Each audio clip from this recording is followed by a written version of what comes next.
My parents divorced when I was about 10 years old, and it was really difficult.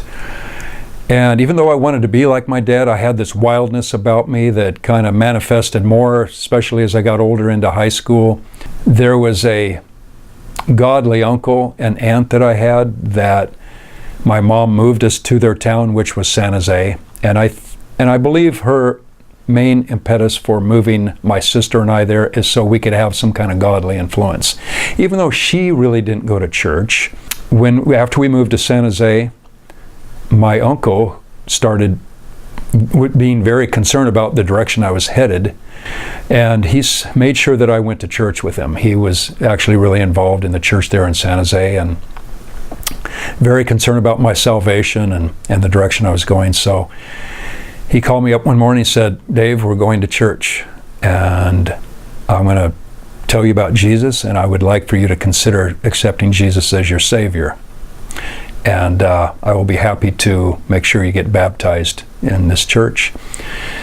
And I was very reluctant, but yet I knew deep down that I needed to do that. I wasn't quite sure what that meant, but I loved him and appreciated his influence in my life, so I wanted to be obedient to that. And I trusted his opinion about a lot of things.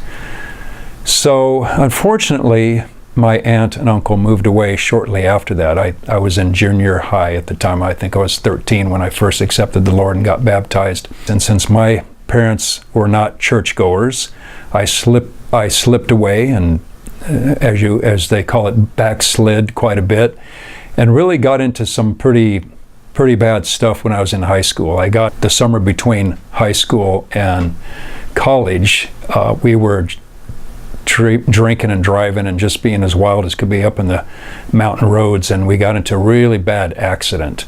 Rolled several times over a small cliff and smashed into a tree. I looked up and there was a lot of blood on the ceiling and found out it was my head cut open. So we hitchhiked back home, and on our way back from that wreck, it was pitch black and we were trying to find our way home. It was several miles away. I asked my friend, his name was Gary. I said, "Gary, how did we survive that crash?" And he didn't say anything, but he reached his hand in his pocket and pulled out a cross.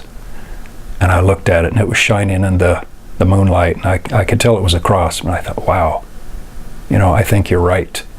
And from that moment on, I knew it had something to do with the Lord saving my life. I met my wife. She was an assistant for my optometrist, and she was a brand new Christian. And just so happened that she was starting to go to our old church that my sister and I attended. So we decided, let's all go to church together. And so we went to church, and I started developing a real interest in this beautiful gal, which would become my wife. And in fact, she was actually one of my very first patients. And so we had our first date, and that was all it took. And we just fell in love and kept going to church. We got married, and we totally dedicated our heart to Christ. And it was in the fellowship, and met a lot of great people, young couples. We had our first son, and that was one of the biggest joys of our life. And 2 years later, we had our second son. And we went out on our first date one night, my wife and I, and my wife's mom babysat for us. The baby was almost 3 months old. And when we got home that night, I went into the lower bathroom to take my contact lenses out, and I heard my wife scream, and I knew something was really wrong. So I ran upstairs, and she was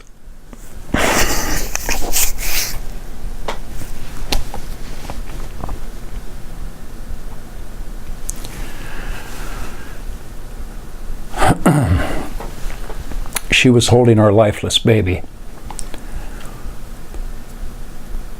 And I tried to do CPR.